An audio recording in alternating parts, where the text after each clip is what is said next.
Welcome to an introductory course on Andy Warhol, the metaphysics of the mundane. Andy Warhol has always been an interesting artist, celebrated and controversial at the same time. His influence on the pop art movement is commendable. In this course, we shall talk about three key features of Andy Warhol's aesthetic: repetition, iconography, and accidents.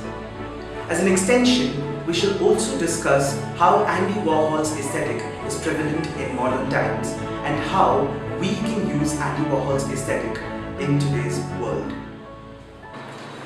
Quite often, people question the artistic value of Andy Warhol's creations.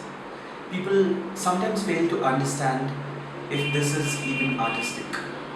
Random images, random objects, which may seem random at first sight, but is a process of questioning both realism that was broken down by the technological inventions that came around that time, and also the process of mechanical reproduction in which Andy Warhol worked himself.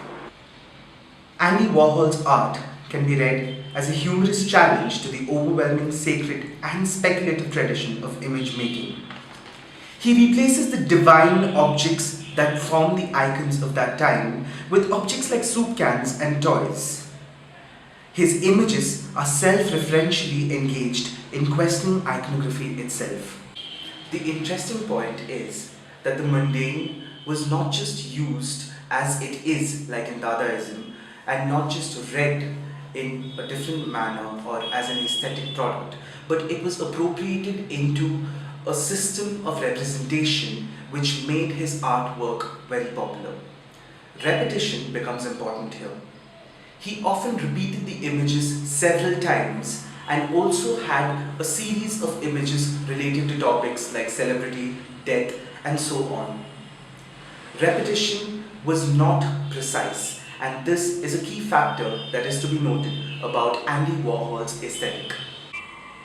The technique that Andy Warhol is famous for is silk screen printing, a process which allows for maximum precision and the repeated images can appear flawlessly.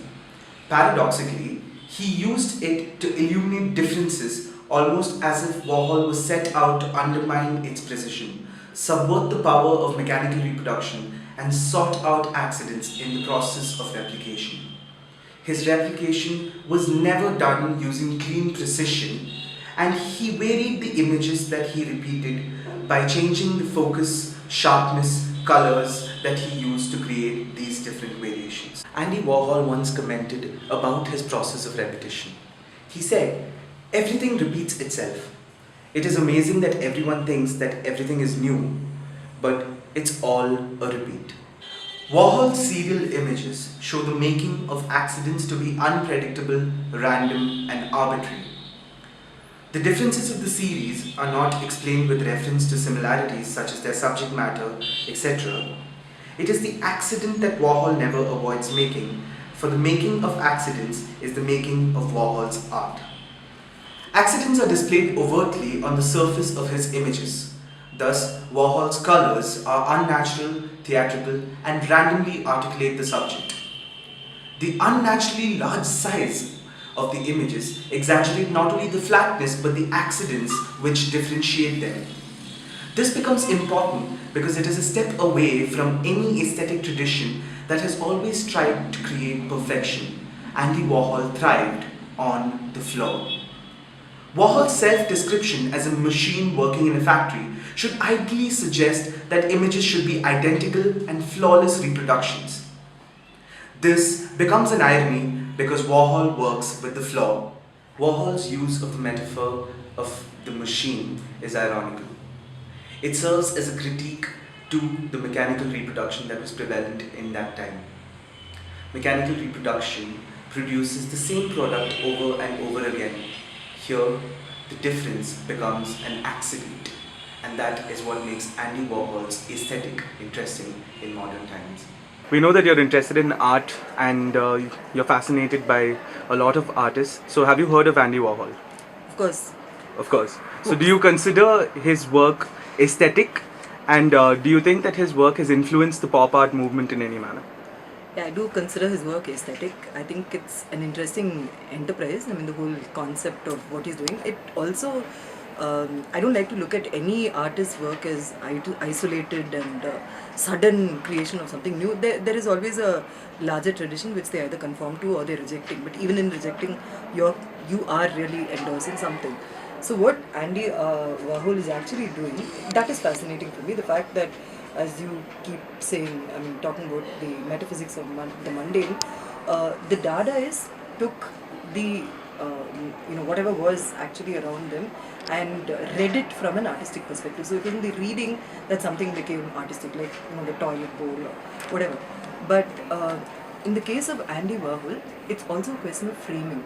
It is how we choose to frame something and how we choose to perceive that. So he actually engages with us more than with the piece.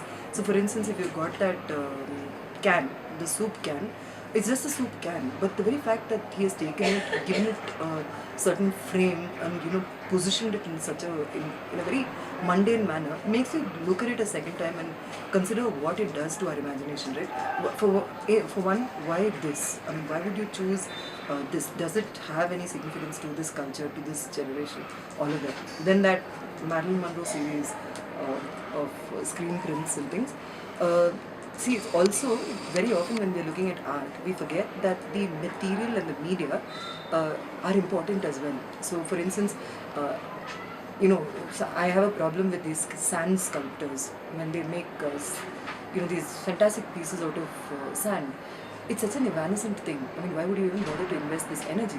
So the medium also has to be understood. You would use your medium in a very you would explore the medium. So I believe that he was actually working with the medium rather than with the topic or the theme or a message or something. So that's interesting. And it is not a very, I mean, we would all find this very revolutionary and rebellious and all of this, but or whatever. But I don't think it's that unusual.